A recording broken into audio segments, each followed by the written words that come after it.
the Idaho Department of Corrections came up with a really great idea called the Justice Reinvestment Initiative. And California's done it. Other states have done it, where they said, we need to save money. How are we going to save money? Well, we're going to by releasing people out of prison earlier. That's exactly what it is. That California's called Rule 234 or something like that, where you would let people out to save money. That's what it is. And they lied. They said that, well, they were going to use this money for better training for parole officers, which they never did.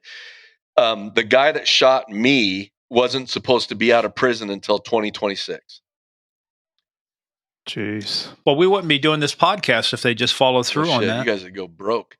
So on November 9th, his name's Marco Romero, Hispanic gang member, Southsider. We refer to them as piece of shit. Yeah, we don't give them any airtime. So the POS. Well, for a long time I wouldn't even say his name, but fuck that guy.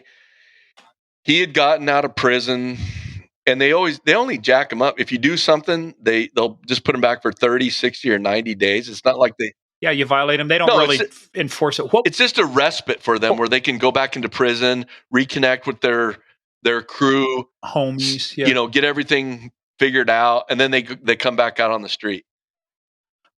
What was he in for?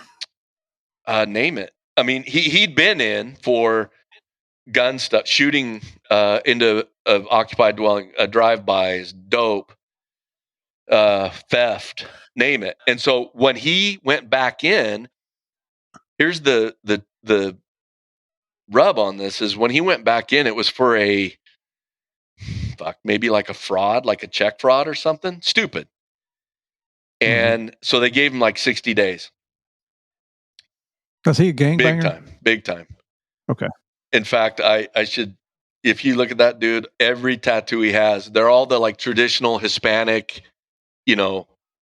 tattoos and all your bullshit. And then, all of his 13 on his, he had it all. He was definitely a shot caller. It started out as a prison gang. And then when he came out on the street, it kind of moved out on the street like most gangs do. They do their dirt out here too. So he was convinced, and this is what was told to me by the Meridian detectives who investigated this, that he had thought he had gotten snitched on. That's why he went back to prison. So when he gets out, he goes to a house party. It was an apartment, and there's 15 people in there, and they're sitting at the kitchen table, and they start getting into a little beef about who said what, why he went back to prison. Well, he skins his gun, bam, bam, bam, bam, bam, shoots 3 people, paralyzed one lady, shot one dude in the leg. He can't walk anymore, and then shot somebody else. And people are jumping out of the windows, and this is a second or third floor. So, police swarm, he's gone. The next day, and she's 89 years old, a lady's, no shit, coming out of her water aerobics class, and dude comes catches her in the parking lot, puts a gun to her head, steals her Buick LeSabre or whatever, a 4-door that an 89-year-old woman would drive, and carjacks her, steals her car, and takes off. Now, let's go to November 11th, the day I got shot. Now, that's Veterans Day. It's a holiday. I don't know how it works with your guys' agencies, but if you're not what they determine to be, what's the word they use? Like essential personnel, critical patrol. Yeah. All the detectives, CID, anybody that's not a uniform cop is off that day because they don't want to pay the money. So you run at minimums. I mean, we are skinny. SWAT team. A lot of the dudes are working narcotics that are on the team. They have specialty units that they work in, and they all left. So now our SWAT team's down from 12 entry guys and 4 snipers to 6 entry guys and 1 sniper. About one in the. How is SWAT not a essential? Well, a critical. It just isn't. That's the way the admin works. Who knows? That's just the way they think. So on that day, November 11th, it's probably 1 in the afternoon. One of our guys who, I don't even know what unit he works in. He's in his own car. He's at a red light, a 4-way red light. It's called Rose Hill and Roosevelt. It's an intersection. He looks over at the car next to him and he goes, "Holy shit, that's the guy." Because everybody had dipshit's picture, right? So everybody was kind of looking for him. And he goes, "That's the guy." So he doesn't have a radio. He's got a cell phone. So he kind of holds it down and he's surreptitiously calling dispatch saying, "I'm behind the guy. This is where we're at." And ultimately the guy gets a little hinked up because, and they're going through neighborhoods and he's trying to call in the troops. Eventually he gets on one of our main thoroughfares called Orchard Street, and it is packed with people because it's a holiday. And he passes our canine unit, one of our canine units, who sees him and goes, "Shit, there he is," turns on him, and the chase is on. And I'm talking through yards, breaking through fences, going into oncoming traffic, 80 miles an hour. So, of course, I'm down in the valley, which is the downtown area of Boise, and it's called the Bench, which is the kind of, it doesn't matter. It's the south part of the city. And, of course, I'm adhering to all federally mandated speed limits. And as I'm trying to get up to this area, and they find the car abandoned in a residential neighborhood, and a 2-man car is rolling down a street. And keep in mind, this neighborhood's pretty shitty, and it's been there since the 50s. Houses are pretty rough.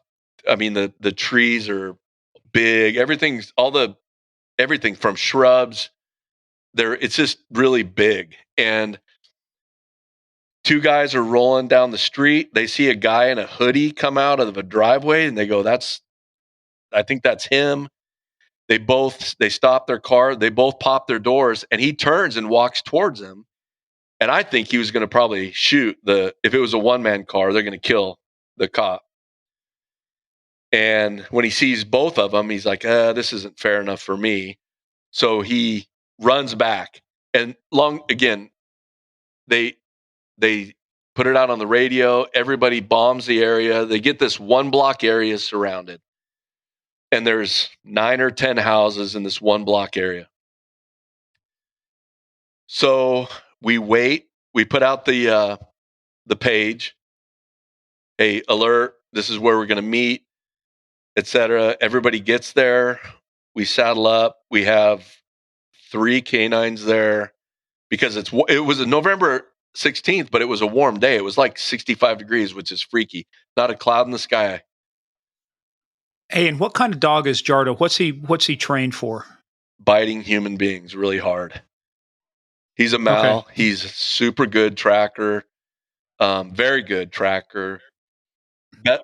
But not cross-trained in narcotics or anything, just a patrol dog? He might be. I wasn't sure at the time because we had single-purpose dope dogs, and then he might have been cross-trained. I don't know.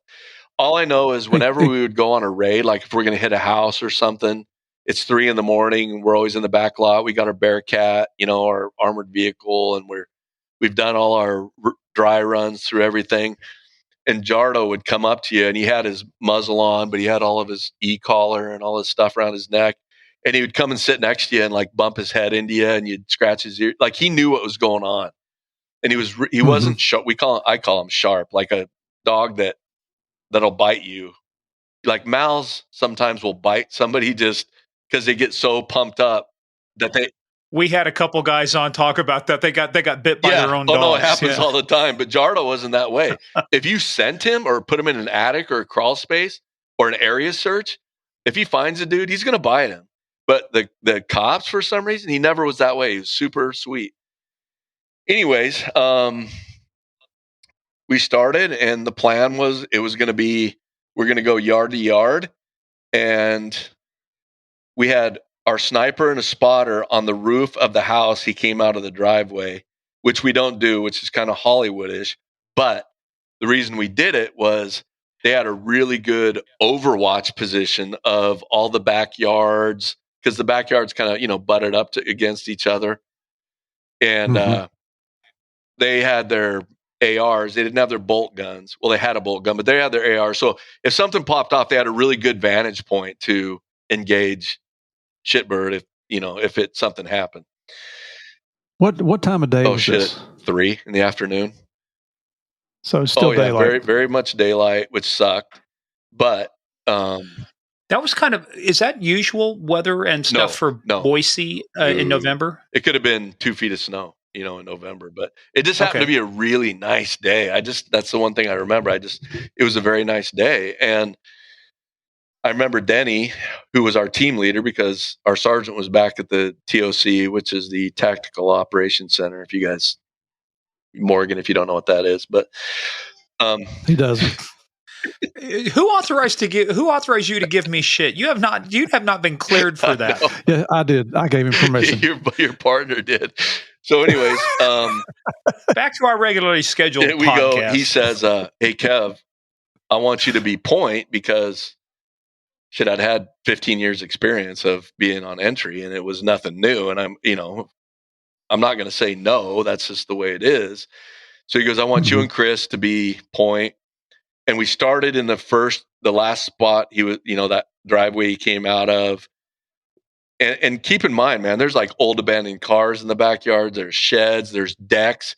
I remember seeing guys getting on their hands and knees with their pistols and their pistol lights, trying to, look under decks, hot tub. It was so sketchy. But you got to understand Idaho. We went around to all the houses and we said, we got a dude that's armed that's in your neighborhood.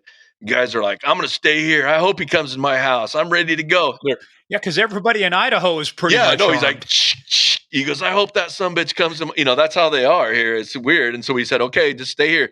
Don't shoot the dudes wearing the heavy body armor and the helmets and your night vision stuff." I go, "Don't shoot us. Just if he breaks into your house, you're free to go." And he's like, "Okay."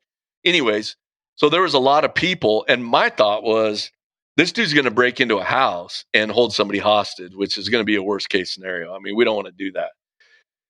So we go through the first yard, nothing. Go into the second yard, and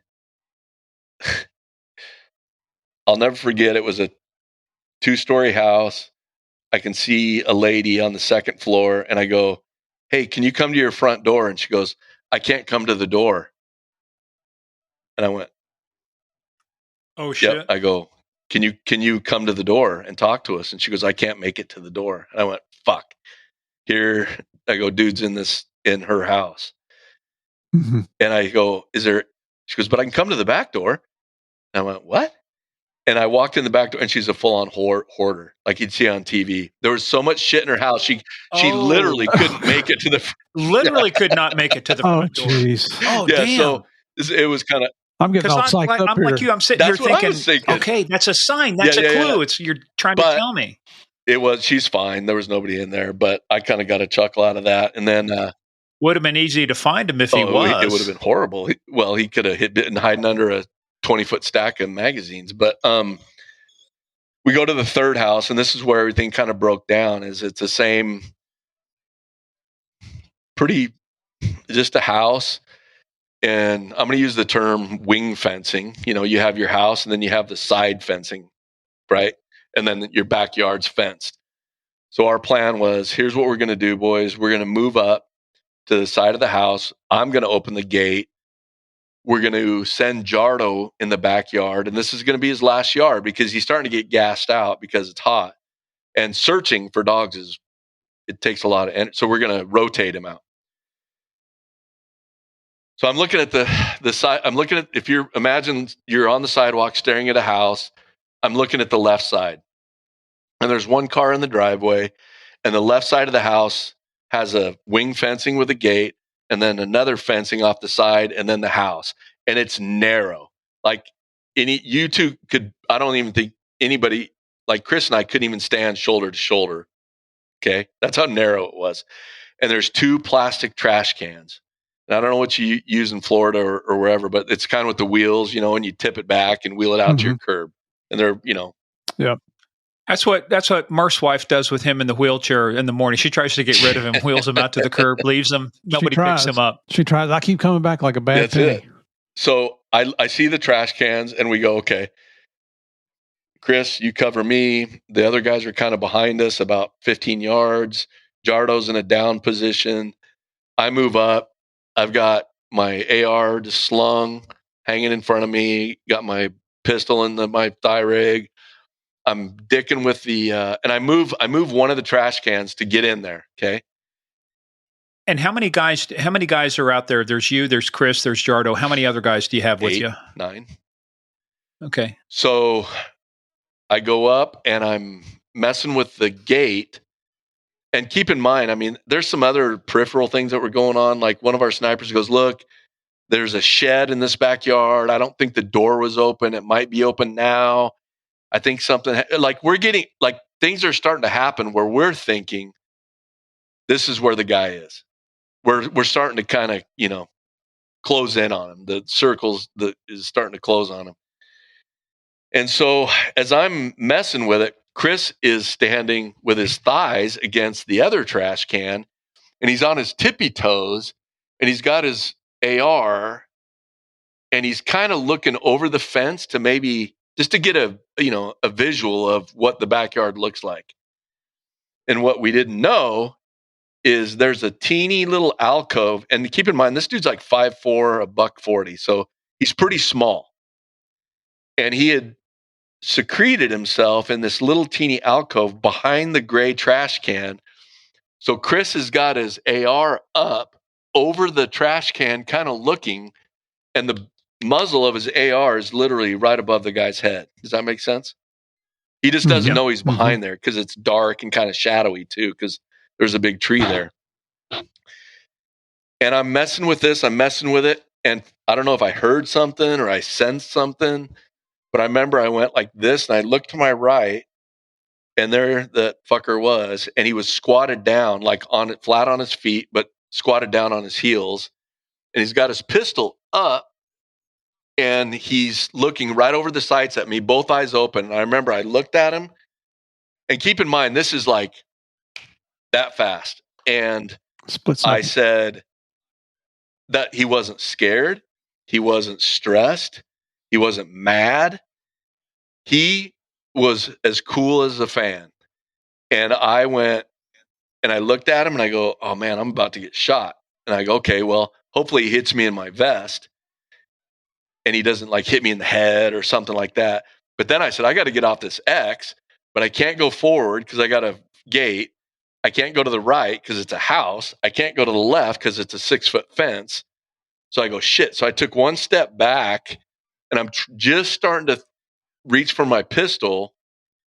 And I turn just a hair as I'm drawing it. And that's when I got shot in the ass cheek. And he was lower than me. So the bullet went up into an upward trajectory and hit me in the vertebrae, in the spine. Where's Chris? When you're there, where is Chris standing? Right next to me. Now, Chris, the first shot, he doesn't know, and I talked to him about this. He doesn't exactly know where the bullet came from, if it went through the fence or something, because he heard it, right?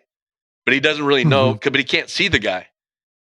In that small area, the sound can play tricks too. You don't know, it's echoing and bouncing off of stuff. But keep in mind, the first shot went off, and then this was in a second later. Dude comes up from behind the trash can with his gun coming up, and he's going boom, boom, boom, and he's shooting me, and he shot me in the right femur. Okay. Shattered my femur. I got a rod from my knee all the way up into my hip. Shot me in my stomach, which almost killed me, underneath my vest. Why is he shooting you? Is it because Chris is not in his line of fire, or you're just the first target? Can't ask him. He's dead. I mean, I don't know. Well, that's room temperature is good for him, but I'm saying, I think it was just, he just went dot, dot, dot, dot, dot, like as fast as you could pull a trigger on a semi-auto. He was shooting a 9mm. People always ask. He didn't have high speed, duty ammo. It was just ball ammo that you practice with. But he shot me in my leg, and I had been shot in the back. So I'm trying to turn over, but my brain is spinning because I can't move. And it was the weirdest sensation ever. And I'm trying to get my gun out. And then by this time, Chris has seized the top of his hoodie just over the top of the trash can. And he goes, fuck, there he is. So he takes a step back and he puts his AR on top of his shoulder and dumps about 15 rounds through the trash can. And the weird thing about that is the vast majority of all the bullets, and we're talking just plastic, this trash can was empty. All those 223 rounds disintegrated. They skipped off the lid. They went through one side, blew up inside. A couple of them went through and hit him in his torso. But he's still shooting me. And let me finish up. Shot me in the stomach, which hit a big artery, which caused me to bleed internally. That's what almost killed me. And shot me in the nutsack, of all things. So I heard this amazing, loud clang of steel balls just going ka-ting. That's a joke. When he hit me in the ball sack. See, you cannot pull this shit on us. We're sitting here. Oh, man. The word, you're being serious, and then you drop a joke like that on us. If you don't laugh, man, you'll go crazy. But he went through my nutsack, which I didn't know at the time. And then he shot me below my left knee in my shin, right in my tibia. And it blew a hole about the size of a golf ball. It's like if you drilled a little teeny hole into your tibia and then shoved it with C4 and then blew it up is what it looked like. It was crazy. And are you feeling any pain at this point? No, or I was just mad. I wanted to stab him. Like I was so fucking pissed. And I didn't know, everything was a blur at this point. Because Chris had a suppressor on his AR, so I couldn't really hear it. I mean, I could hear it, but it was just, I didn't know what he was shooting at. Brian, who you'll talk to tomorrow, was on the corner of the house. He steps around the corner and cranks off a couple rounds and hits him just above his left or right eye, just double taps him. And then Denny Carter behind me shoots him a couple times too. So he got shot about 6 or 7 times. And by this point, he's down. He's all slumped over. His left eye's bulging out and all that stuff, or his right eye. And I remember somebody came up and grabbed me and drugged me behind the car. And I was calm, believe it or not, at this point, because I didn't know the severity of my injuries.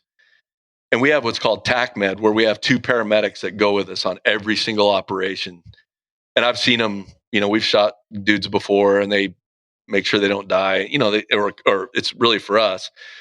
Well, immediately they start putting tourniquets on my legs, which I cannot emphasize enough. I know a lot of cops use them and wear them on their duty belts, but goddamn, man, practice using your tourniquets because it will save your life someday. And I've talked to many cops who have saved their own life getting shot, like in the armpit where the big artery comes through, and they're able to do that, or to be able to put a tourniquet on yourself under a stressful situation is way more important, I think, than you're being a good shot and stuff like that, because it'll save you.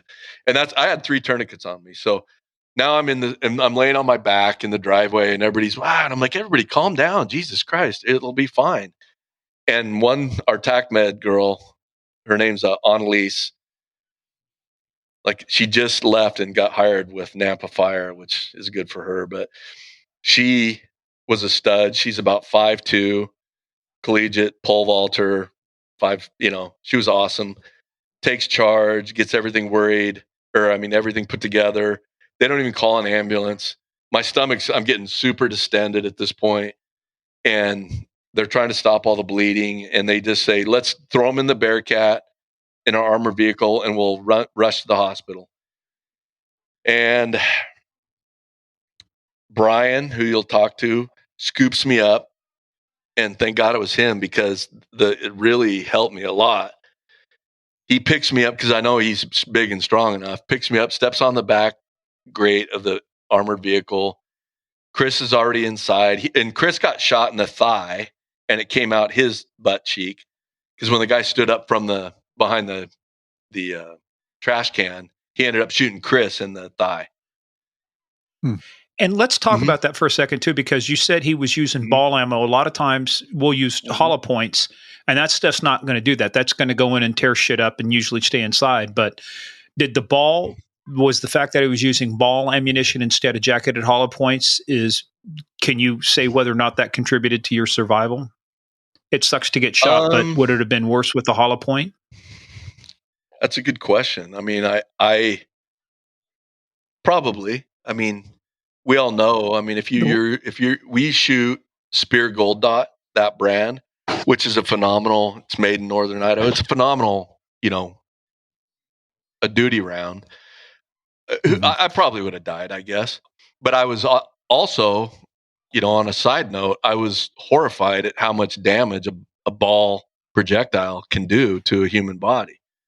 We think of just target practice, but I was laying on my back and my boot is on my chest at one point in the driveway because my leg was and Brian screaming, "Don't touch his leg. It's going to fall off." That's how bad my left leg was from a ball ammo. I could hear him going, "Don't touch his fucking leg. Don't touch his leg." And he moves I could see the sole of my Vibram sole on my chest and he lays it back down because it was just flopping around because it was completely destroyed. That has got to be, I mean, I know you don't process it then, but later, but that's got to be like, what is my foot doing here? Totally. I went, what? I thought I broke it when I fell. I thought it was broken, not shot, because I couldn't, there's a lot of shit going on. I go, I must have fallen and like broke my leg or something.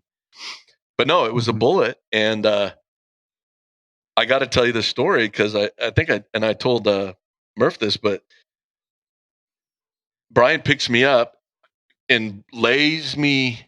So my back is against his chest, right? And we go into the Bearcat, and as fate would have it, he lands on Chris's shot leg, and Chris screams. He's like, "You're on my leg!" So he sits on his leg that just had been shot. So he moves that, and then he, on the way to the hospital on lease, is like, "Here, put this oxygen mask on him." And I'm starting to, at this point, shit's getting real bad for me, and I could feel myself circling the drain, right? I'm going, holy shit, this is what it's like to die. And I could feel myself getting like, I don't know how to describe it, like almost like I'm just kind of sinking into this comfort. It's really weird. I wasn't scared. It was really kind of a peaceful type of experience. I don't know how else to describe it. I wasn't scared. I don't know how to put it. But I felt it and I go, oh man, this is what it's like. This is really it. I go, I'm going to fucking die. And is what I was thinking. And Brian, my best friend in the world, he's talking to me and he's telling me, hey man, just be cool. We got you. We're almost there. Hang on, hang on, hang on. And he sticks the oxygen mask over my face and I can't breathe. And I'm like, I reach up and I'm trying to pull it out. And I'm like, Brian, I can't breathe. I don't know what's going on. And he's like, hey brother, be cool, man. It's cool. Just chill. And he's fighting me because I'm trying to take it off. And I'm like, and I get it off and he slams it back on again. He's holding it. And I'm like peeling his fingers back. And I'm like, brother, I cannot breathe. The air's not on. He goes, oh, my bad. And he reaches over and goes, shit, he turns the fucking oxygen on. And I was like, that's why I was laughing because you told me that the other day. Sweet air. Thank you. My goes, bad. That's what he said. He goes, bad. I'm sorry. Oh, my bad. So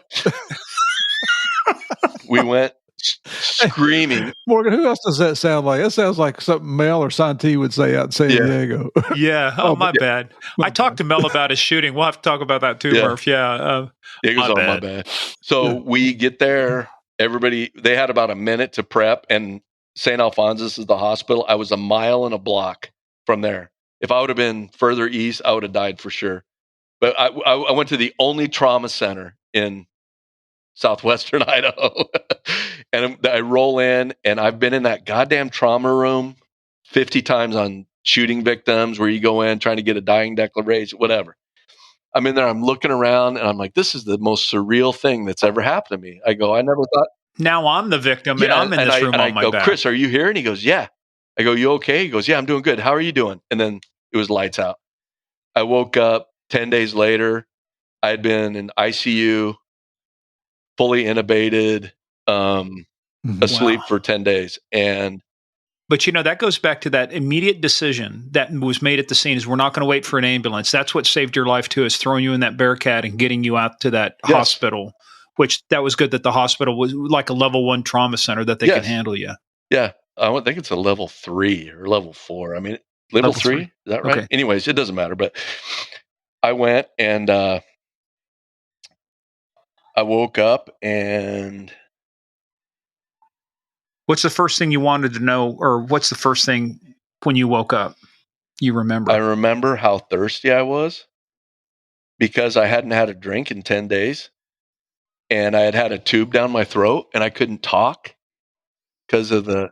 Just for the love of God, don't tell me you asked for a No, Bud I Light. did not ask for a Bud Light. Okay. All I wanted was honestly just a sip of water, and they wouldn't give it to me because of the Yeah. damage through my Mhm. colon, my large intestine. I've got a colostomy bag. They couldn't. Well, the main thing what they tried to do was stop the bleeding.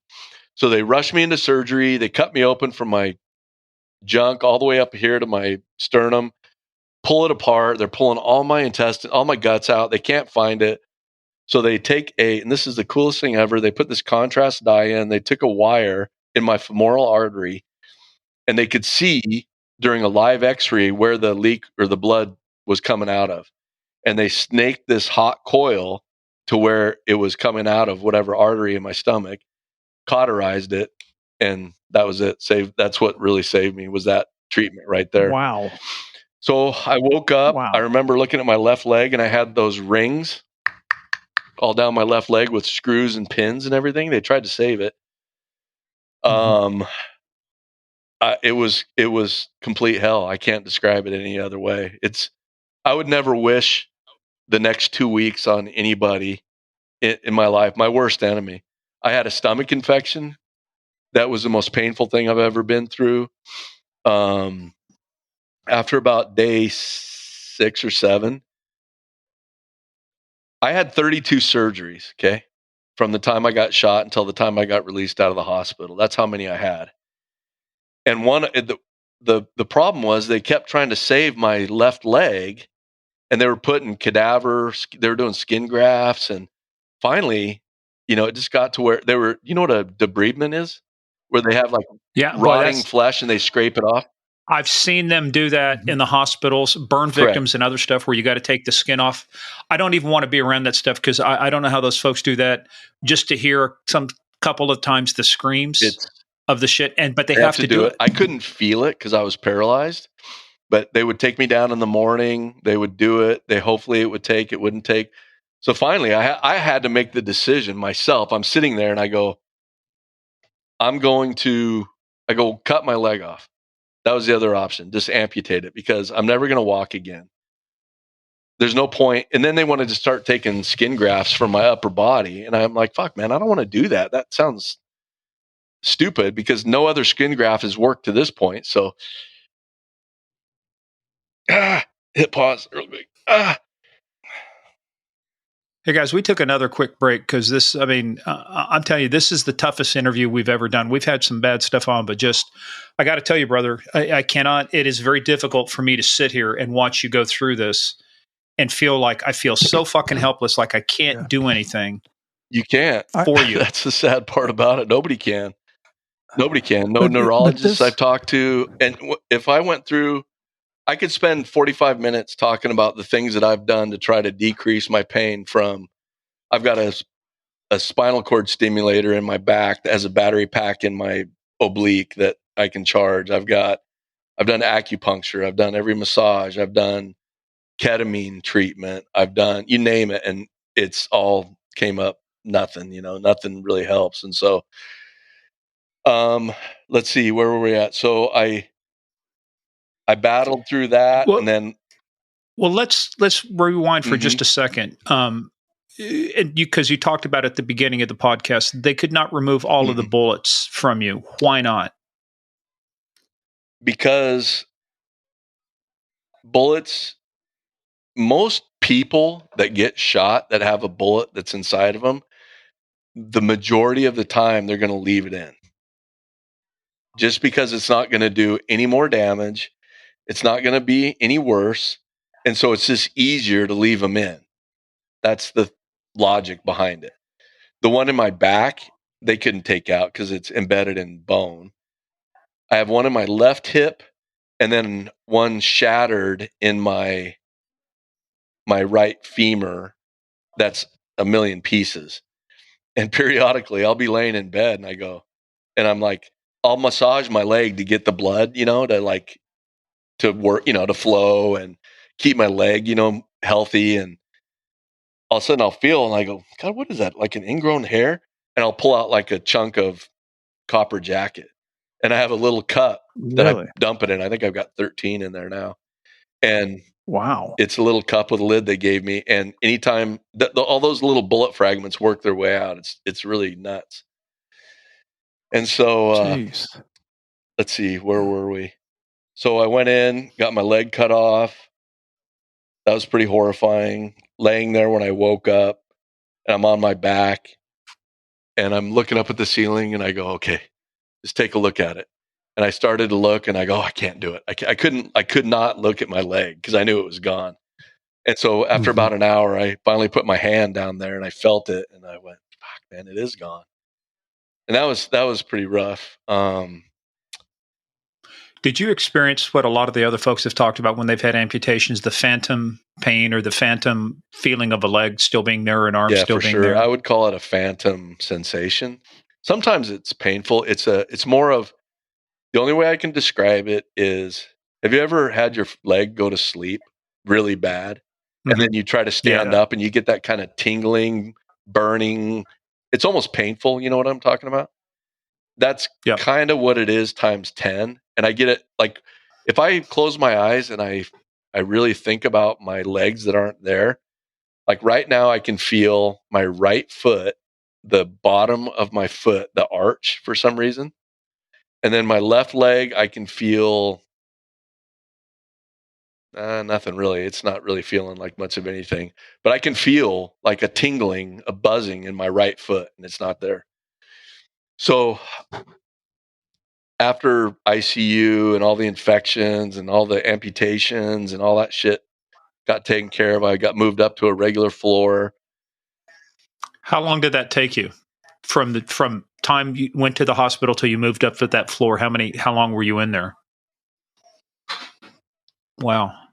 And 32 operations before they moved you? You were in the OR every single almost day. Every day. I'll bet I was in there 4 days a week. And it was, so ultimately, well, they had to do things like, I had this infection in my stomach, so they had to shove a tube, into my gut so that the pus and stuff could run out. And I just had so much shit like that. It was just horrible. And then I moved up to the other floor and I kind of turned a corner and I started feeling pretty good.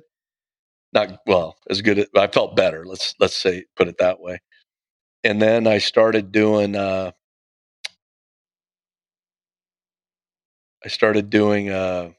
rehab stuff.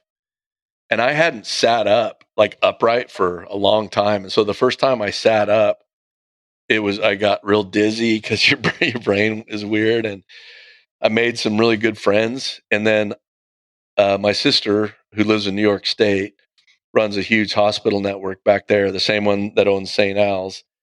And she's the CEO and she runs the whole thing. So she came to Boise and man, if it wasn't for her, she seriously laid down the law, helped me get a lot of things. Got me into a rehab facility in Denver called Craig Hospital.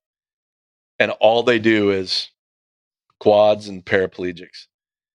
And it is the best there was a girl there that had got blown up in a terrorist bombing in Belgium or something.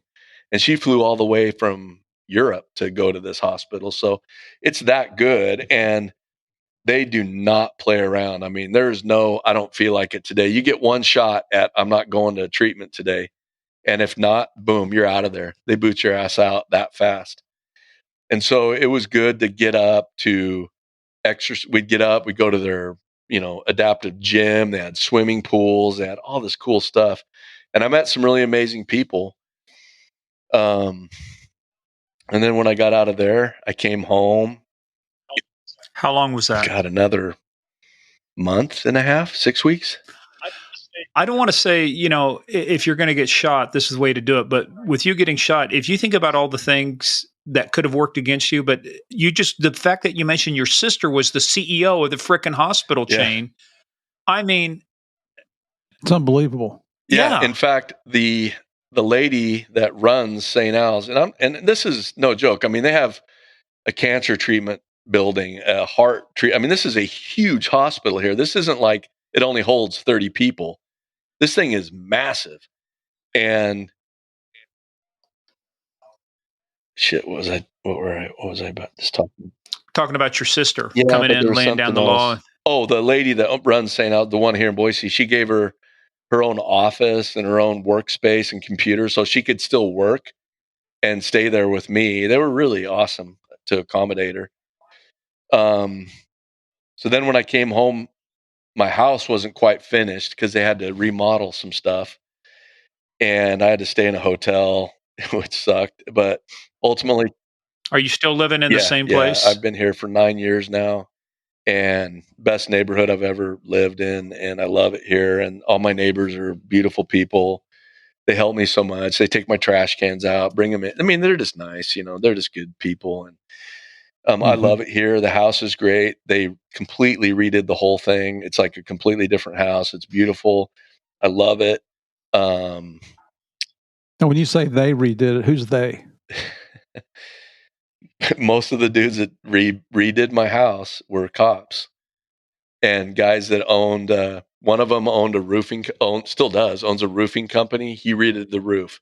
A lot of guys, when you're in college, you do drywall, right? As a side gig or whatever you're doing. There's a lot of guys who's in the community. This Boise in general, the guy that did the electrical work did it for free.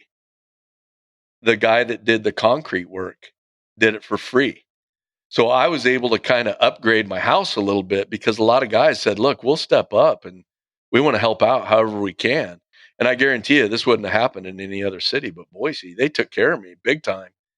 And the That's people that mow fantastic. my lawn, they do it for free. And it's great. Shit, I got a Boy Scout troop when it snows. Bing bong. Hey, we're here to shovel your driveway. I'm like, thanks. And there's 6 Boy Scouts out there shoveling my driveway. And so it's awesome, man. I mean, it really moved me how important Boise and Idaho in general really recognizes their police. They don't. If this would have happened in LA, it would have been a different story. Not all cops did it, but so many just poured in. Everybody wanted to help. And so they helped wherever they could. Even if they didn't know what they're doing, they're like, okay, you move that dirt from over here and put it over here. Okay. So they're shoveling dirt. That's all they could do. They'd shovel dirt. So that's our brotherhood. Yeah, it was phenomenal. Every damn grade school, elementary school age kid wrote me a card, and they put them up in the entire station, the police station, from all, just get well. And they had all the boys, would draw a card with a police card, a bad guy, and them shooting the bad guy and blood coming out of him. And then the girls would write me cards that had like a rainbow and sunshine and daisies, and they're like, get well, and the boys, they like police. And so when I came home, it was a rough. We're getting into the rough part right now. I mean, this is where I really struggled. The rest of it, I struggled, but I always had that mentality where you just got to give your nuts a tug and be a fucking man and deal with it, and that's how I was. And no matter what happened. Hey, before you get into your home, I just want to address. I know you said it would be tough for you, but I just want to close out on one of the other heroes there, and it was Jardo. When did you find out about Jardo? Because I was reading the story he died a few days after, and a lot of people don't. Yeah, he did. He actually was up and around. They removed one of his lungs. He was up and around, and then just something happened, emergency surgery, and he coded on the table. Yeah, he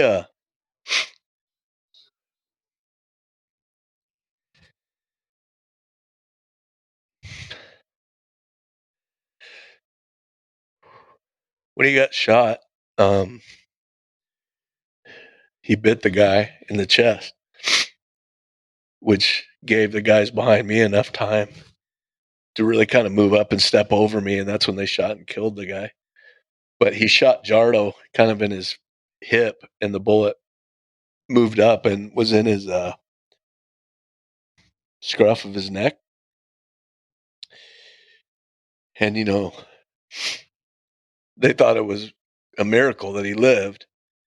But what they didn't know is the bullet had grazed his aorta and his heart, and it had degraded it to an extent where, you know, after like day 4 or 5, the news was like, God, Jardo lived, you know, he's a hero. And then like the next day, he just went out in the back. He went out in the backyard, and then it burst, and it just fucking killed him. Just like that. He died right there. And well, I got a picture of him. He obviously been through the surgery. You can see where he's been shaved and stuff. And just that face, brother. I mean, it's like, it's hard for me not to. He's a good dog, man. I got a lot of pictures. I've had people draw me pictures of him. I have him in my house. As a result of Jardo dying, excuse me. As a result of him dying, we were able to, outside of our academy in Meridian, the police academy, we have the Peace Officers Memorial where they have a granite wall with all the officers that have been killed in the state of Idaho since the late 1800s, you know. And we had a famous artist.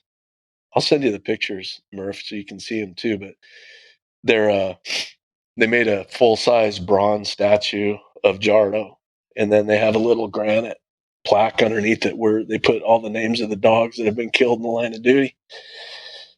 And I'm sorry, man. I don't mean to get emotional. I told you this is, brother. You don't talk. No, this don't is the hardest apologize part is talking about a damn dog. But I love that fucker, and his handler Shane is a very, very good friend of mine, and it was rough for him. But, anyways, I didn't know he died until I woke up, and they had a big ceremony for him at the university, and I'll bet there was 5,000 people there, and there was probably every dog from every agency, military to police to rescue dogs. There must have been 100 dogs there, and they gave Jardo. Wow. Do you know what your last 42 is? You know when you retire and dispatch gets on and they tone alert, they're dee doo dee doo dee doo. Oh no, yeah, it's real hard, and they say, you know, this is Stephen Murphy's last day. He's been a cop for 32 years. You know, thank you for your service, and those are always touching for me. And they did that for Jardo, which was really nice, and they gave him the Medal of Honor posthumously. And he's got a beautiful picture of himself with his ashes and everything in the station. It's fucking killer. But going back to that, I mean, I don't know why. It just bothers me a lot, and it still does to this day. But once I found out that he had died, it was that was pretty bad. And you were still in a coma when it happened, right? Yeah. And so I saw the video of the memorial that they had for him, and that was really nice. So that's to answer your question. Sorry. It was the tough part, man, even for me. I mean, you watch this stuff and it's like, well, they're just so selfless, you know, and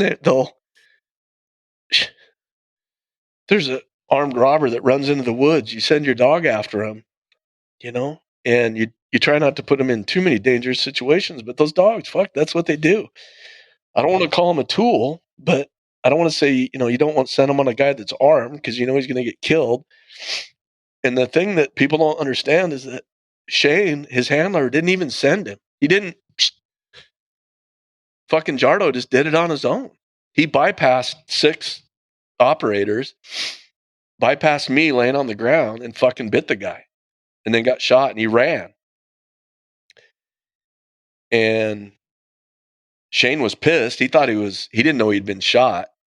And then you can see on the news camera, which was down the street, you can see Jardo running across the street. And the dispatch audio is really rough because Shane's like, I'm running code to West. It's called West Valley Vet, which is ICE trauma center for dogs in Boise. And he ran them down there. Yeah, and they gave him the once over for sure. And they do all the shots, and so they know Jardo. And sure as shit, he died a few days later. But it's as bad as losing a brother officer. It's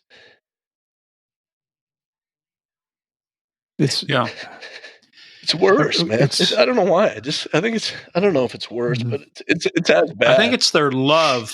It's their love for you. Their love for what they do. Mm-hmm. Yeah. Yeah. Okay, somebody fucking quit cutting onions. I'm getting tired of this. Right? So this is oh, Jesus. All right.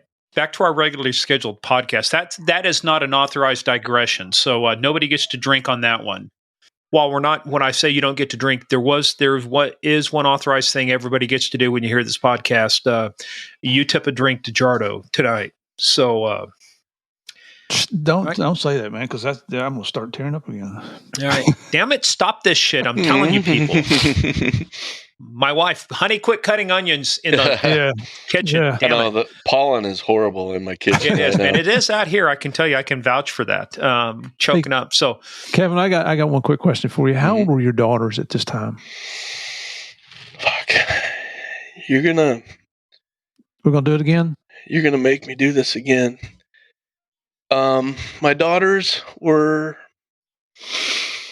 let's see, one's 20 now and one's 18, so 12 and 14. Oh my gosh. And I've seen a picture of them. Beautiful.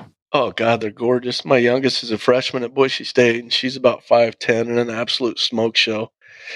I have her bring any boy over, and we talk about guns and damn right, the fucking iron fist of justice. You know what I'm saying? As a father.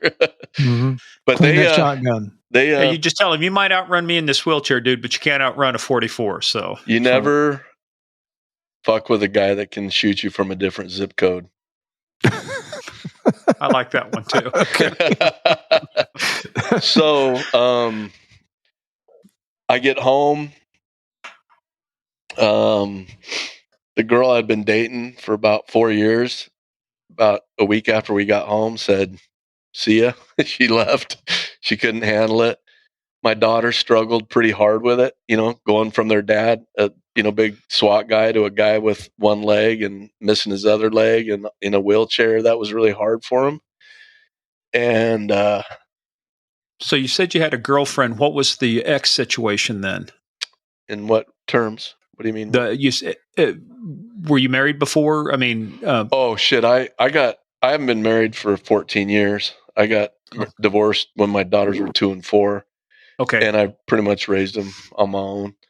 So the ex is not too much in the picture. She is a little bit. She's gotten more so that way. I mean, she lives here in Boise. I mean, I have no hard ill will. It's been so long that it's like it's not like we hate each other or anything. We get along fine. But you were the primary parent then during this time.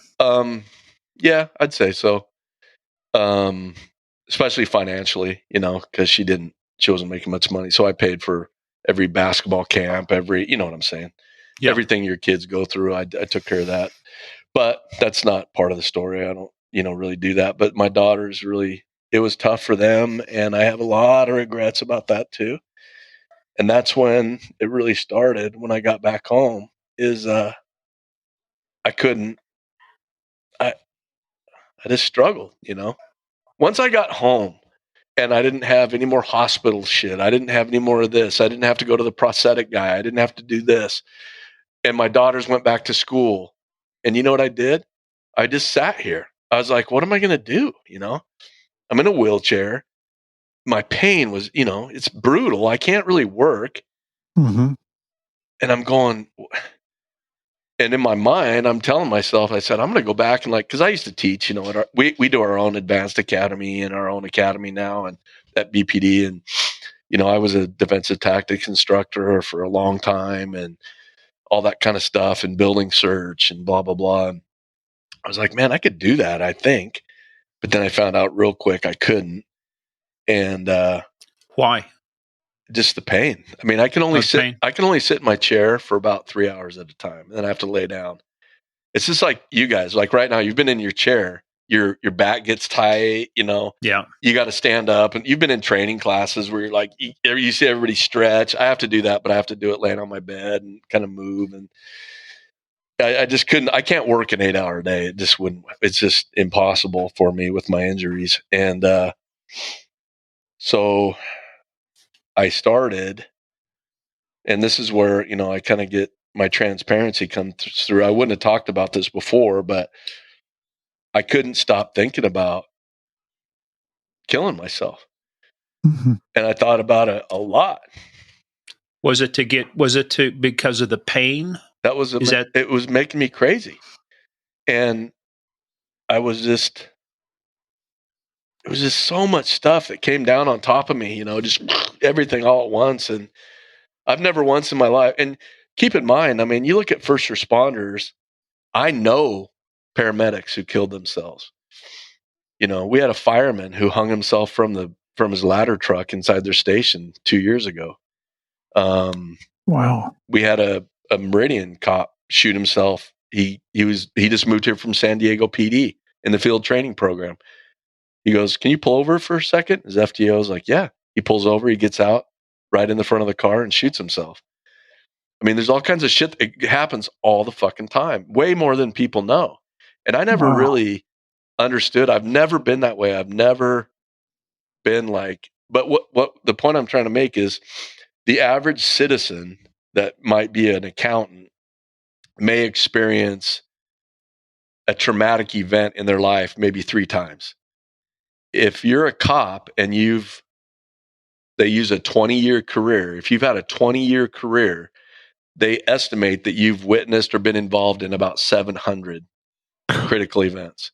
Okay. And I mean, like, I've seen 13-year-old boy hang himself in his closet. You got to cut him down, from the accidents to critical incidents, shootings, stabbings, you know what I'm saying? All the shit that you're consuming, all that stuff. And as cops, you can't tell your brother that this is really bothering you, or another cop, because now you're weak or you can't handle the job. You know what I'm saying? It's just part of it. And I started slipping, man. I just was slipping, and I could feel myself. And I came up with a plan. They gave me my gun back, you guys. We were running Glock 21s, which is a 45. They hand it to me in the evidence box with the tape on it, the report number, my name. And I opened it one time in the last 6 years, and there was blood on it, and it was all rusty. And I'm like, why the fuck would you give me this? And I threw up my gun safe, and it's hidden. So it's at the bottom somewhere. I can't even see it in the box. I don't know what I'm going to do with it. I think I'm going to give it back because I don't want it. But then I started thinking, I go, well, I'm going to use that gun because it's theirs, and they're going to take one of mine. Not that I'm a gun freak, but I got 4 or 5 handguns and a couple of ARs and a couple hunting rifles. And I was like, I don't want to use one of mine because they'll keep it, for evidence. And I was going to shoot myself. And I go, where am I going to do it? And I go, well, I'm not going to do it in my car because what a mess it's going to make. And maybe I'll just go out in the desert or out in the mountains and just kind of go off behind a tree and do it. So I don't really, you know what I'm saying? And I don't want anybody that knows me to see. That's what was going through my head. Mm-hmm. And man, I seriously thought about it long and hard. I was committed to it. And then I started thinking about my daughters, and that got pretty rough. And then, what's the closest you ever came? Well, fucking putting it against the side of my head and counting. Okay, do it on 3. 1, 2. I'm like, fuck. And I couldn't quite do it. But I So what went through your mind between 2 and 3 to make you stop? Fuck.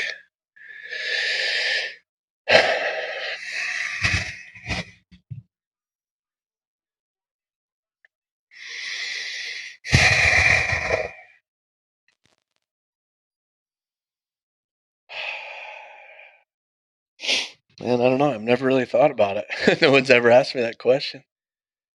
I don't think there was anything specific. I didn't really want to go out like that. Like, I didn't want to take the easy way out. which I've never been. And that was part of it. And then I go, today just might not be the day. Maybe it's next week. And I just didn't. And then there was one thing that happened that really turned me around. And I may have talked to Steven about this, but we had a SWAT competition where we had teams from Washington and Oregon came over to our range, and we have a shoot house, and I just wanted to go out there and just kind of hang out with the fellas and talk shit. You know what I'm talking about. And I'm sitting there in my chair and I'm watching them shoot, and this guy walks up next to me, and I'm looking up at him. And just like I told Steve, I go, this dude's some sort of like top tier operator. I don't know who this guy is, but he's some sort of SEAL or some shit. I don't know. They all fucking look the same and dress the same. And he goes, hey, do you remember me? And I went, no. Fuck, who are you? And he told me, he says, my name's Dan Nelson. And I go, fuck, Dan Nelson. Back in the day when I was a brand new cop, probably in 2000, he was a senior at the high school here. And they had a boxing club, PAL, Police Activities League. It was a PAL boxing. And I used to go help and spar and shit. And he was one of the kids. And now I recognize him. He had a big beard and everything. Long story short, he ended up going to UCLA, played linebacker, gets out, was a state trooper of all things. Fucking A. There we go. I know, for about 2 years. And then he went That's and got why a real he was job. a top tier operator. I'm telling you right now. No, that's exactly why, right? And I started, and and then everything came back, and I'm like, holy shit! Now I knew who he was, and I started talking to him. And in 2017, which was about 4 months before, he got back, he was in it's spelled Pekha, I think, Pekka Valley in Afghanistan. Peshawar? Or HA, which I believe is Pekka or Pekka, one of the, I don't know how to pronounce it, but Pekka. Anyways, he was a captain of this. He got in with the Green Berets. He was the ninth Special Force captain. Okay. And they were over there killing ISIS, splitting wigs, doing the Lord's work. And they got into a village. The only hard structure was a mosque. They cleared it. But what they didn't know is the ISIS had planted a bunch of explosives underneath the concrete floor. And after about 2 hours of them occupying the building, they blew it up. He lost a couple guys. He got really fucked up, brain injury, crushed his pelvis, all kinds of issues. And then they got ambushed. He had to, fight his way for a couple kilometers till they could get some air support, A-10s, and, help him out. Dan went to Walter Reed. His second son was born while he was at Walter Reed. Ended up making it back to Boise, and his best friend from high school was on our SWAT team, and his name's Dan Magida. He's a Basque guy. And anyways, we kind of reconnected, and sure as shit, he's the only guy I've ever met that has kind of gone through a lot of stuff like I've gone through. I'm not going to compare myself to a, Green Beret or a PJ or whatever, but I don't know too many guys who have been wounded in a combat situation to the length that I have or what he has.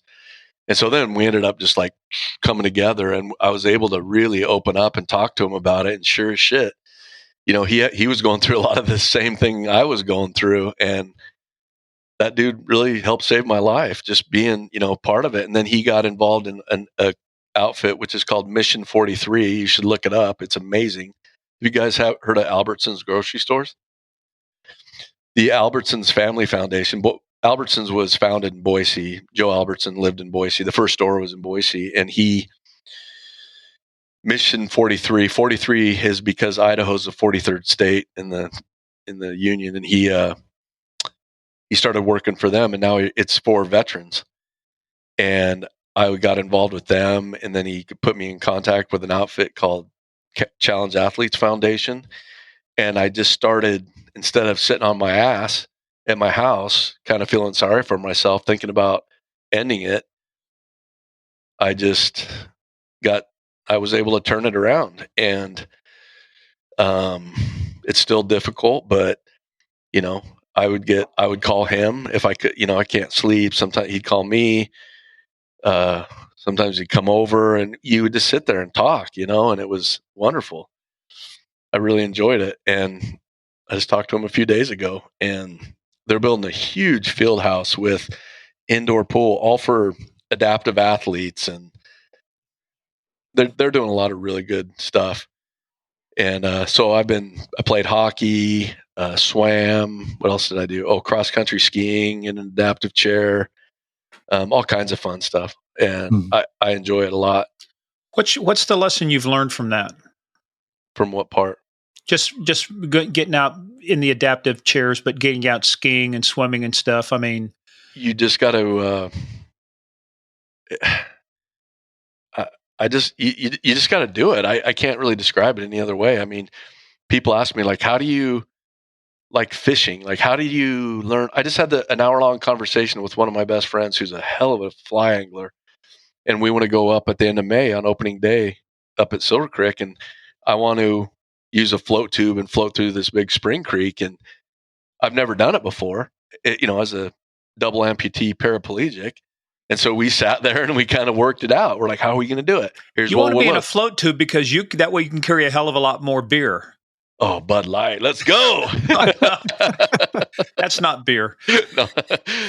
It's just he would have to hold on to me, and I said I can't kick. Obviously, I don't have legs, but he'd have to hold on to me, and I can still fish, and I still fish, but it's just different, and I want to do that because it's better. And so learning how to get in my drift boat. What was I going to do? I can get in my boat now. I have a '53 Chevy pickup that's a hot rod. It's got a 302 small block in it, and I put hand controls in it, and I drive that. I have a 3-wheel Harley. I ride a motorcycle. Jeez. I got an electric mountain bike that's a hand crank mountain bike. They'll do like 20 miles an hour. I ride that. The whole thing is you just can't feel sorry for yourself. I don't give a shit if you have cancer, if you have whatever. Just go do shit that you normally would do it. And it's amazing how getting outside and getting some sunshine and meeting new people and, like, Brian, who you're going to talk to him tomorrow, ask him about how he almost got kicked out of up at the ski resort. He almost got kicked out because a lot of these kids that come in, they're little, right? They're like 6-year-olds, 8-year-olds, and they've never played a sport in their whole life. And they might be an amputee, or they were born, like that. And we go and, Brian's just like me, we're like, okay, we're going to have a race with these other kids. Now we're going to win. You understand what winning is, right? And we get just all excited. And the kids are like, yeah, we're going to do it. And some lady walks up to Brian, and she goes, we just try to be inclusive in our groups. And we're trying to, and we were laughing so hard at that. She goes, we might have to ask if you're this aggressive. And all the kids, we were having a blast because they've never had that before, And we were laughing so hard because she thought that he was being mean to them. But we were just getting them pumped up, to ski on these little chairs with your poles, and they were having the time of their lives. I'd do it on the hawk. I'd take all the kids and I would get them all. Okay, we're going to have a 4-on-4. You're going to play left wing. You're going to play right wing. And I go, you guys ready? We're not going to lose. Losing, nobody loses in this. We're only going to win. And they just get so pumped. And that's my favorite thing about it is being around it, being Give around. them the lessons of Ricky Bobby. Second place is just first loser. You ain't lying. Well, nobody remembers anybody that got first. You're last. Yeah. Nobody knows who got second place ever. and as cool as that is, I mean, you're still giving back to the community, even in the in the shape that you're in now. It's ingrained in you. You were born for this kind of stuff. Yeah, it was. Yeah, I was here, and then I went here, and then I kind of go. Now I'm back up here with a little bit of dips, back and forth, and so, yeah, it's been a hell of a journey, man. Hell of a ride for sure. Hell of a ride. There's so many stages in this thing where the right person showed up at the right time, right? I agree. For the right reasons. Yeah, the everybody on my team, the bravery that they showed, it was just. I'm just really proud of my guys, man. Really proud of them. It was amazing. From Annalise and the paramedics to the guys on the team to, being in a gunfight 7 feet away and stepping over me and engaging the guy and getting shot at and getting shot. And, it was a hell of a gunfight, and it was very close. Yeah. And it was loud. That's the definition of close quarters battle. You ain't lying. It was closer than I like to be.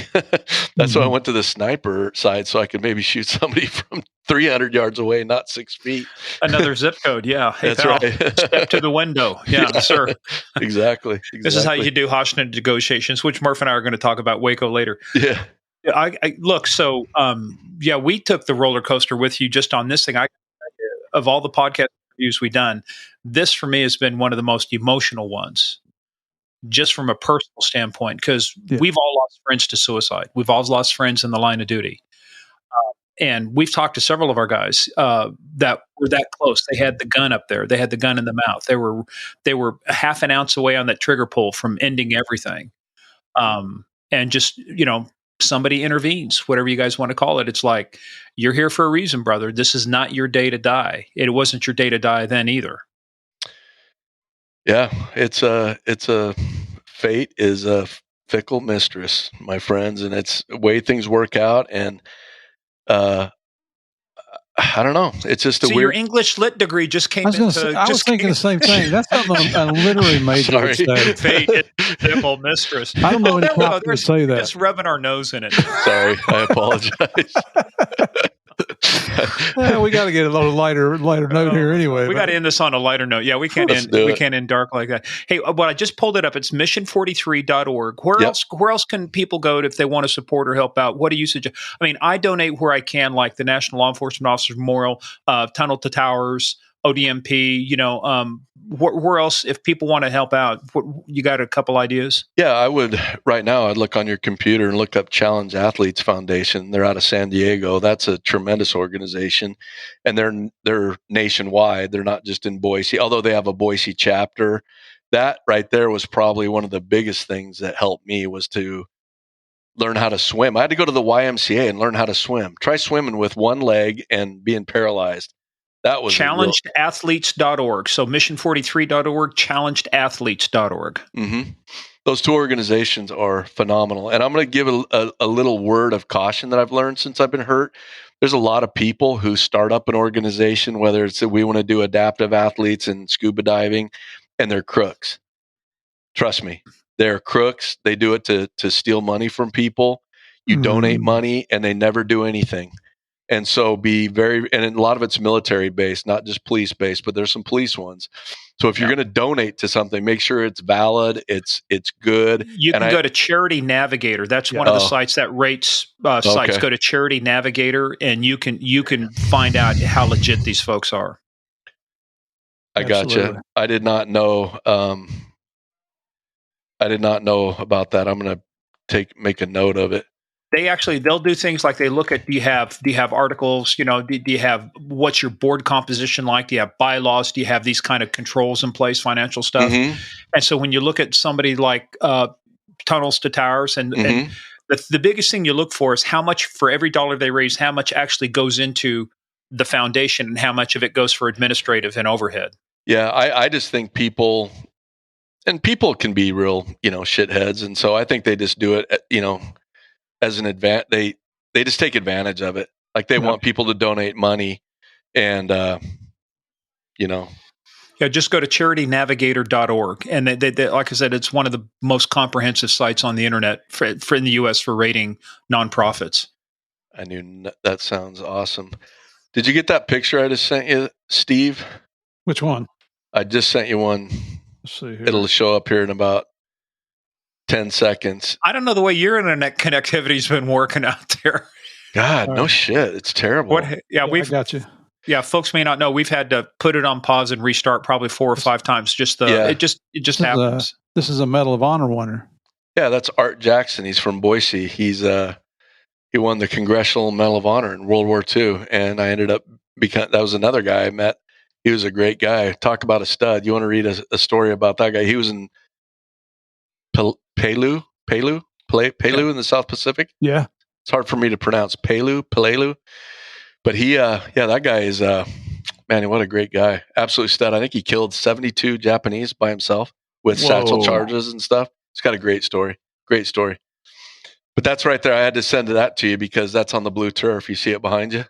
Yeah. Yep. I was working a football game and for overtime, and sure enough, he was there. So What was his name again? Art Jackson. Art Jackson. I was on the board of a nonprofit, and one of our people there, she brought her husband, and I always knew him as Barney. He was a Marine Corps guy. Mm-hmm. We go to a Ruth's Chris for a fundraiser in a different down in Crystal City. He shows up. He's wearing the Congressional Medal of Honor around his neck. Shut It up. was Lieutenant Barney Barnum. They've named a littoral combat ship after him now. And when I read his story, I mean, it's like I've been talking to this guy for a year and a half. He never once mentioned the CMH. Really? And then it's like and then the minute, but here's what happens. You find a CMH winner. He was out of Vietnam. Huh. There was because we're in Northern Virginia, a lot of military and stuff there. Uh-huh. Word got out that there was a CMH guy there. We finally had to tell people he's got to go eat. An hour and a half, the line in Ruth's Chris was snaking out into the hallway. Every Marine within earshot and Army guy within earshot was over at Ruth's Chris wanting to get their picture taken with him. I believe you.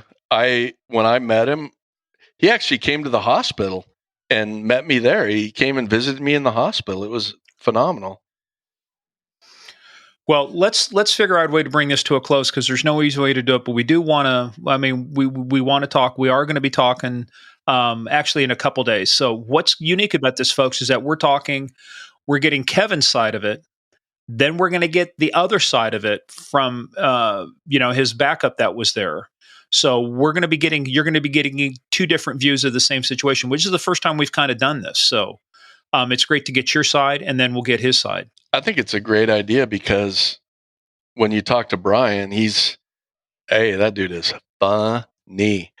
And his version is, it's just weird. I've talked to him about it. And you know what's funny is even as we wrap this up, there's people that were there, even to this day. I don't know what it is about my brain, but I'll talk to him and I say, what do you remember about that day? Like, what do you remember? Mm-hmm. And the guy's like, well, I was golfing and then I got the page and then I came down. And for some reason, hearing other people's perspective on what happened it helps me a lot. Like their version of it. Does that make sense? Yeah. It's a pretty cool thing. When you and him compared notes, did you remember things differently?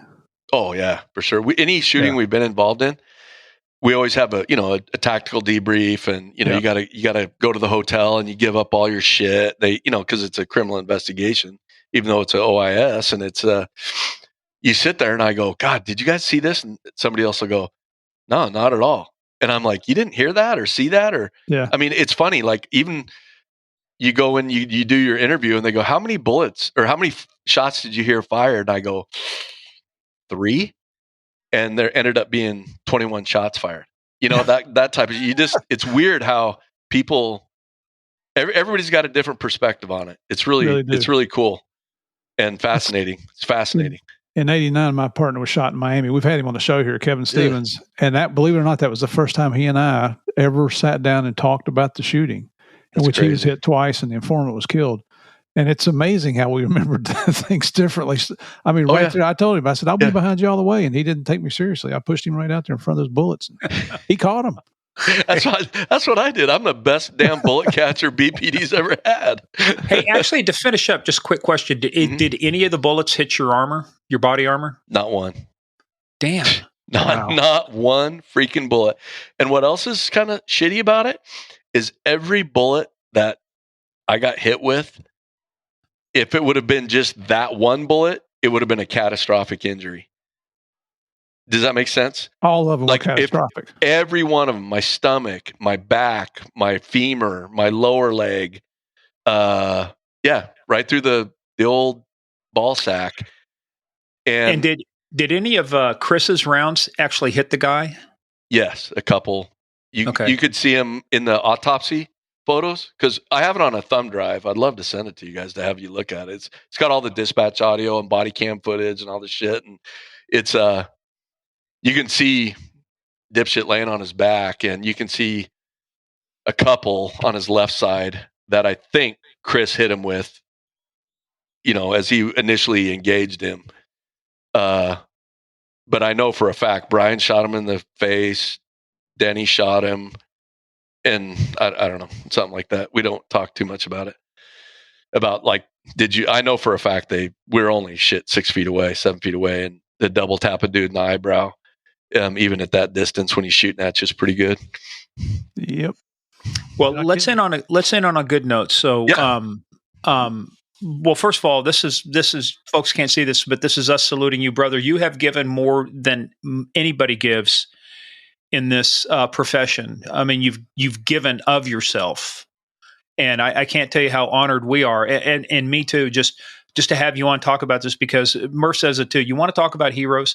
Here's the real these aren't the people who, I showed up, do I get a participation ribbon? Yeah. There are no participation ribbons for officer involved shootings. There's no participation ribbons for this. And just to have you on the show, so people understand the price. It's not just the physical, and it's not the emotional. It's also the mental. Well, that's the biggest part. That's the biggest battle you go through. Yeah. And I'm going to say one thing, and I know we're going to go, this is only going to take about 2 minutes. But when Brian and we've been to Kansas, Washington, Kansas. We're out in Kansas. Yeah, right by the border. We went to the University of Kansas on a tour. It's right by Lawrence, Kansas, where you have Kansas City, Kansas PD, and Kansas City, Missouri. PD. Yeah. So we were on the Kansas City, Kansas side, but the Missouri. These are all Gang Investigator Association conferences, and we started doing it there. We've been to Wyoming, etc. But Brian did it at first, which to me, it took a lot of balls for him to do it. But I've told Steve this, but at the end of our presentation, which is usually about 3.5 hours long with a couple breaks, he gets done. He says, look, and none of this was ever scripted. He just spoke from his heart, which to me is the most valuable way to do it. And he said, as men, as cops, as military, as whatever it is, you do not like to show weakness. You don't like to say that something's bothering you, et cetera, et cetera. And so we have a tendency, and I know I did this for a long time. I would take something that was really horrible.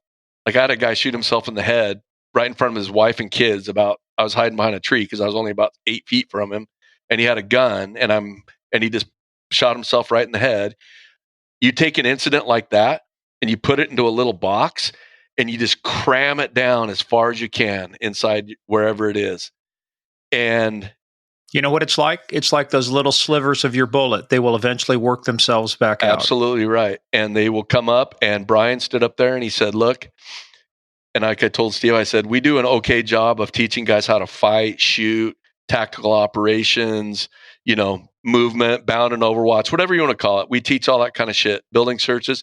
But you know what we don't teach is the ability to have somebody who is struggling to have a place to go and to have the mental the well-being to where you have to carry yourself in between your ears. Even if it's for an hour talking to a professional about it. You don't have to tell anybody about it. You can do it covertly or surreptitiously, if you want me to use a big word, and you do it. And okay, all I'm saying is that you can go see somebody, but you have to get it done, because all you're going to do is ruin your marriage. You're going to ruin your mental health. You're going to ruin your career. You're going to be a fucking drunk. I've done 4 interventions with cops, pills, booze, name it. And you've got to take care of yourself mentally. And that's the one thing I've learned about this is that, and you don't have to be shot to do it.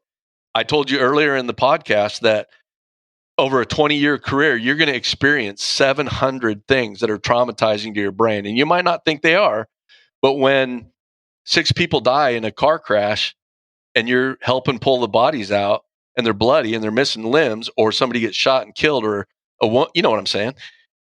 Those things will mess with you if you don't take care of yourself. And that's the one thing I tell people all the time, especially new cops. Take care of yourself mentally. Exercise, eat right. Go, if something is traumatic, go talk to somebody about it. We have the EAP program where you can go talk to somebody for free. But you've got to do it, or else you will end up in a complete tailspin 15 years into your career, 20 and years. Murph and I have done, one of our sponsors has been BetterHelp. And we tell people all the time, you just, even if you want to talk to a stranger, sometimes it's easier to talk to a stranger than somebody you know.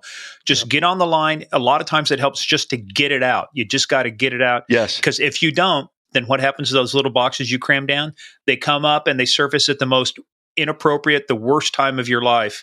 That's exactly right. It all starts adding up. And it's, Kevin, I guess I want to say here, brother, it is a true honor to have had you on here. This is one of the most heart-wrenching podcasts, if not the most heart-wrenching podcast we've ever done.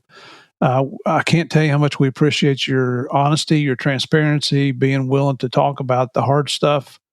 And I mean, you had... we thought we were tough guys, and here we are. We're tearing up too. Now, if I keep talking about it, I will. Onions, Murph. It was fucking onions. I did not cry. It's been, but it has been a true honor to have you on here. I hope at some point you and I get to meet in person. I'd love to. And we can have a beer if you drink, or we can have a whiskey. I like bourbon. I'm a Belgian beer snob. I'll drink. If you mention Bud Light, though, I will throw your ass out. Wheelchair or not. I'm only doing that because I see a Bud Light sitting on your desk on this camera right now. No, you don't. That's a water bottle. I love it. I wasn't going to call you Shorty, but now I am. Hey, man, like I said, I'm only 3'8" now. But you know what? The fact that you got this kind of a sense of humor, but in this professional, you have to. In this profession, you got to be able to give each other shit at a certain time, and it's just goes with the territory. Got to have a sense of humor, man. You have to, just to get through this. We're almost 100 episodes in, and Murph is proof I have a sense of humor. I like it. I like you guys, and and I'm going to thank you for letting me come on. It's always good to get to that spot where you can kind of let some things out that I normally don't, and I appreciate it. It's good for me. It's good for my spirit. It's good for my mental health. And keep doing what you're doing. You guys are doing a hell of a job. And I'm going to listen to episode number 79, which is on my whiteboard. I'm going to probably do it this afternoon, which is the guy from that shooting. I don't know where. John Mattingly. Yeah, where he shot the drug dealer and his girlfriend or some shit. Breonna Taylor. Yeah, Breonna Taylor. But total bullshit that what the media put out. But that's another side story.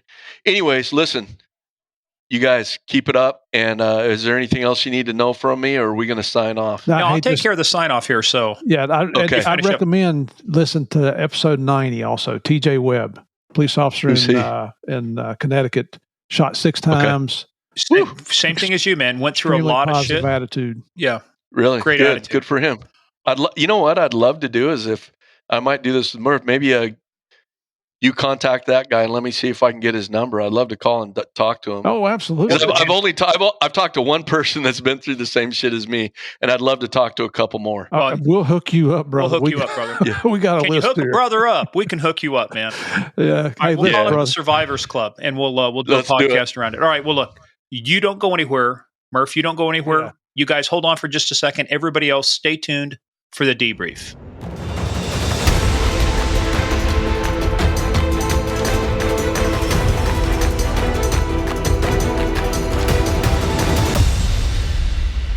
I told my wife to quit cutting onions before the damn podcast, and does she listen to me? No. After we did Kevin's interview, Connie and I went out to dinner, and she had to listen to me recount so much of what we learned from Kevin, what he's been through. What a freaking hero, man, to overcome the what he's had to endure. His 2 daughters are still standing there beside him, taking care of him, looking out, and the response from the community of Boise. Amazing. That's not even a good enough word, man. I keep hearing that, people want to move to Boise, Idaho. And I'm thinking, why the hell would you want to move out there? But boy, after talking to Kevin and he loves it, and the response of how the people he doesn't even know are still trying to help him take care of him in his situation. Hats off to everybody in Boise. You guys are some studs out there. Yeah, well, I know you ain't moving to Idaho, Murph. Not after you built that pool and the hot tub out there, and you're living in shorts. Nope. You're not moving to Idaho. But Kevin, you come and visit me in Orlando anytime, brother. And let me tell you, for somebody who went through what Kevin did, the bullet still in his spine that caused. I mean, when we watched it, I couldn't. I almost got to the point I couldn't watch it. Yeah, watching him in that pain. I tell you what, just thinking of it now, I'm I don't know if it's because I'm getting older or what, man. And my testosterone's going down and my estrogen's going up, but I'm just tearing up thinking about Kevin's interview yesterday. It was just and his affection for Jardo and what Jardo went through, the dog, and the way he survived initially, but then died. And it's hard. I mean, he talked about himself. He got a little upset, but talking about the dog for him is still the most emotional piece of this. Yeah. So all I can say is, Kevin, you're a stud. You're a hero. Thank you for service to your community. Absolutely. The people of Boise owe you, and that sounds like they are paying you in ways that are just unfathomable in almost any community in the United States now. Thank you for your story. Brother, don't ever give up. You know, Never. You need somebody to talk to. I don't have a lot of advice, and if I give you advice, it's probably bad advice, but I am always available, and I know Morgan is too. Yep. Just can't wait to meet you in person someday. Anything we can do, brother, always reach out. And I'm telling you, this is the importance of mental health. We've had BetterHelp has been a great sponsor of the show. Yep. We've talked about the need to have people to talk to and get help. Do not think you can do this on your own. Right. Reach out, get some help. All right. So we hope you guys enjoyed this. This was a rough ride for us. I mean, but we enjoyed bringing it to you, and hopefully you guys do. If you did, head on over to Apple, Spotify, give us those 5 stars. Leave your comments too about this episode. Put them in the Facebook fans page. Go to Game of Crimes fans. Answer a couple questions. Our favorite mafia queen, Sandy Salvato, will let you in. Get a discussion going, and let us know what you think about it. Also, head on over to GameOfCrimesPodcast.com. That's our website where we have a lot of stuff on the show. Follow us on social media at Game of Crimes on Twitter, Game of Crimes Podcast on Facebook and the Instagram. But head on over to patreon.com/Game of Crimes. We just did the review of the Narcos series on Waco for our Case of the Month review. We've got a lot of good stuff coming up for this one with 911. You can't make this shit up. Our exclusive stuff for our Warden of the Throne. So you guys head on over there. And again, we thank you guys for being a part of this experience and hearing the stories you will not hear anywhere else. I guarantee you. Right. So we thank you guys once again for playing the biggest, baddest, most dangerous, tear-jerking, Kleenex-using, onion-cutting game of all, the Game of Crimes.